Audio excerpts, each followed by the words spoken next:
घरों के भीतर कैद हैं, लेकिन कुछ लोगों ने घर की चार दीवारी में ही एंटरटेनमेंट का रास्ता खोज निकाला है। उत्तराखंड के भीमताल से खबर, जहां पर कुछ महिलाओं ने ऐसा ही एक अनोखा रास्ता तलाशा है। रिपोर्ट देखिए। ये है उत्तराखंड के भीमताल की रहने वाली दीपाली वेस्ट। दीपाली अपने बच्चों और पड़ोसियों के साथ मिलकर लॉकडाउन के बोरियत वाले लॉक को तोड़ने में जुटी है। दरअसल दीपाली ने अपने आंगन में रंग बिरंगी और मचलती मछलियों का ऐसा संसार बना डाला है, जिसके इर्द गिर्द बच्चों से लेकर पड़ोसी तक सब रमे हुए हैं। और ये संसार है आपके एक्वेरियम में सजने वाली इन खूबसूरत मछलियों का। एक्चुअली लॉकडाउन था, सोचा कि घर में बैठे बैठे क्या करें, और ज़मीन भी हमारे पास थी तो हमने सोचा इसका यूज़ करें। तो हमारे नेबर हैं पतियाल जी, वो फिश में उसमें साइंटिस्ट हैं, तो वो इसी चीज़ का रिसर्च करते हैं। तो हमने उनकी हेल्प ली और हमने सोचा घर में बैठे बैठे कुछ ऐसा करें जिससे कुछ हमारे लिए टाइम पास भी हो जाए।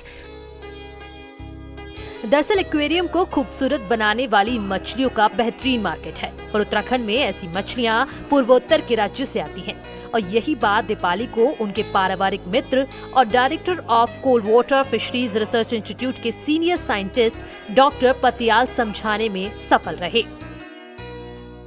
पड़ोस में काफ़ी लोग रहते हैं, हम प्रशिक्षण भी इन लोगों को लगातार दे रहे हैं। तो मैंने इनको प्रमोट किया कि आप लॉकडाउन पीरियड में हम इसका सदुपयोग कर सकते हैं। तो हम लोगों ने इनको बताया और उसी हिसाब से इन लोगों ने आज हम लोगों ने यहाँ पर ऑर्नामेंटल फिश पॉन्ड बनाया है। आशा है इसको हम और ज़्यादा इंक्रीज करेंगे। दरअसल इन रंगीन मछलियों का वास्तु, ज्योतिष और धर्म के मुताबिक बड़ा महत्व है। घर के भीतर इनकी मौजूदगी शुभ मानी जाती है और दीपाली और उनके पड़ोस में ये मछलियाँ अभी से कमाल दिखाने लगी हैं, क्योंकि घर में बोर हो रहे बच्चों से लेकर महिलाएं तक खूब एंजॉय कर रही हैं, क्योंकि उनका पूरा दिन इसी तालाब के इर्द गिर्द निकल रहा है। न्यूज़ 18 के लिए भीमताल से शैलेंद्र नेगी की रिपोर्ट। उत्तराखंड में आर्थिकी का मुख्य स्रोत जो है वो पर्यटन और तीर्थाटन गतिविधियों को माना जाता है, लेकिन कोरोना काल में लॉकडाउन के चलते ये दोनों ही जो सोर्सेज हैं वो ठप पड़ चुके हैं। कांग्रेस का कहना है कि राज्य सरकार पर्यटन कारोबार को पटरी पर लाने के लिए केंद्र से आर्थिक पैकेज की मांग करे। उत्तराखंड में हर साल चलने वाली चारधाम यात्रा पर्यटन और आर्थिकी का एक बड़ा स्रोत है। हजारों लोग इससे प्रत्यक्ष और परोक्ष रूप से जुड़े होते हैं, लेकिन इस बार यात्रा पर ब्रेक लग जाने के कारण लोगों का कारोबार चौपट हो गया। खोखे खोमचे से लेकर होटल मालिक, टैक्सी मैक्सी संचालक परेशान हैं।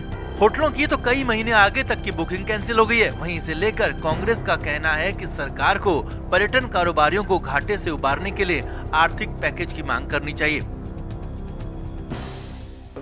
रोजगार लोगों को मिलता था वो भी समाप्त है, छोटे व्यापारी का व्यापार भी तबाह हो गया है।